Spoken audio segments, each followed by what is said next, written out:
We're starting the fourth week now since Hurricane Maria hit Puerto Rico, and we continue to get dramatic footage of how bad conditions are. But now that it is more than 3 weeks out from when that storm hit, the fact that conditions are still so difficult is no longer just a manifestation of how big and powerful the storm was.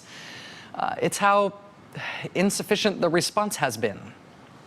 We got a very acute, specific piece of news about the relief effort in Puerto Rico today, specifically about what are called disaster medical assistance teams, the DMATs, that are teams of doctors and nurses and paramedics who deploy during natural disasters. This is a great resource that the federal government has in terms of disaster response.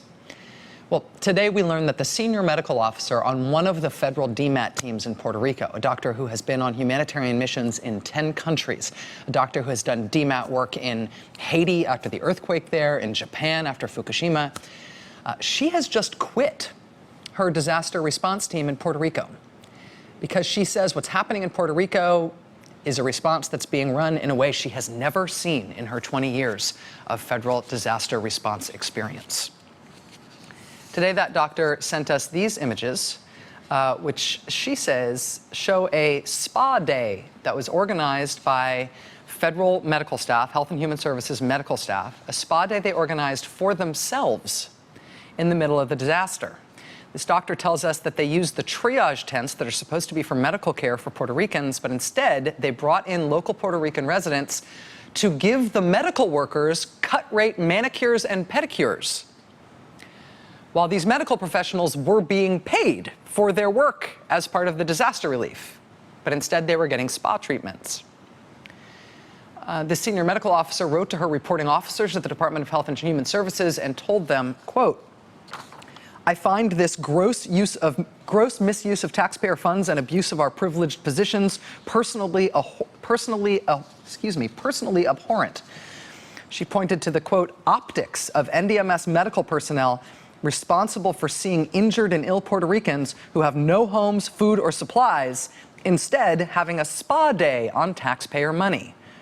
And then she said, quote, "I can no longer serve with honor on this team." And then she quit after more than 20 years of experience doing this work. And her objections were not just that this is the way the federal response is spending taxpayer money in Puerto Rico. This doctor told us that part of her objection was that these were sterile environments. They were supposed to be. This is places where patients are supposed to be being treated. But as you can see, the medical professionals there were wearing flip-flops instead of sterile scrubs and boots because they were drying their pedicures. We reached out to the Department of Health and Human Services about this today, and they told us, quote, "The National Disaster Medical System, NDMS, has been made aware of the situation that this doctor has raised.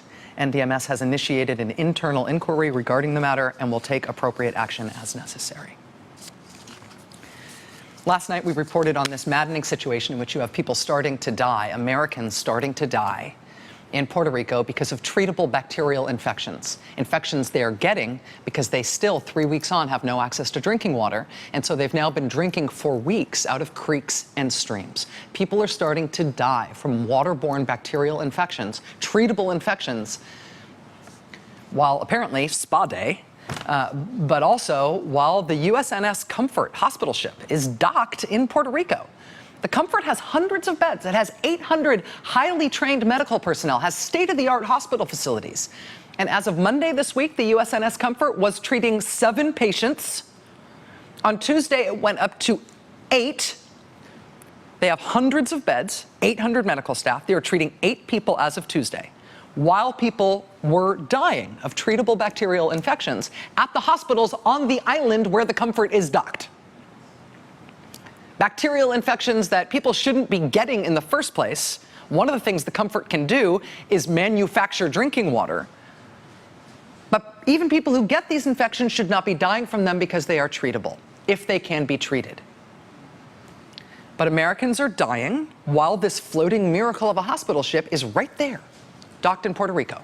What good is a floating miracle of a ship if they're not getting anybody on board to treat them? What this is an organizational failure. This is not the storm was too big. This is not there's no resources. The resources are there. The trained staff are there. This is not a matter of trying to summon resources. This is just organizing it. This is leading the effort. This is just trying to connect what's available with what is needed. This storm is no longer killing Americans. The federal government's response to this storm is now killing Americans. And we've got a live report coming up. Stay with us. Hey there, I'm Chris Hayes from MSNBC. Thanks for watching MSNBC on YouTube. If you want to keep up to date with the videos we're putting out, you can click subscribe just below me or click over on this list to see lots of other great videos.